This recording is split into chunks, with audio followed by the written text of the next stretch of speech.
Noir. Le terme noir désigne principalement des personnes d'origine africaine, en particulier celles qui ont la peau foncée. Ce mot peut aussi être utilisé dans différents contextes culturels, sociaux et historiques. Voici quelques exemples pour illustrer son utilisation.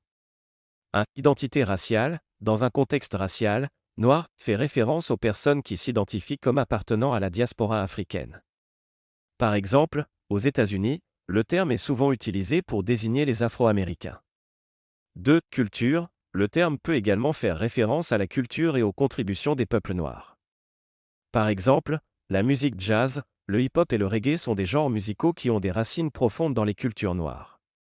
3. Histoire. Dans le cadre de l'histoire, noir peut évoquer des événements marquants, comme la lutte pour les droits civiques.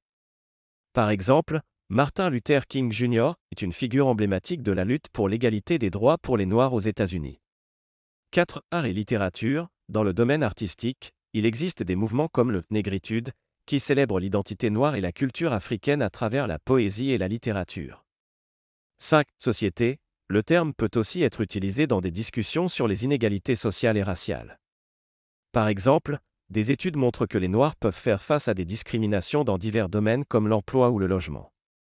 Résumé, le terme noir désigne principalement les personnes d'origine africaine et englobe des aspects d'identité raciale, de culture, d'histoire, d'art et de société. Il est utilisé pour parler de la communauté noire dans divers contextes, en mettant en lumière les contributions et les défis rencontrés par ces populations.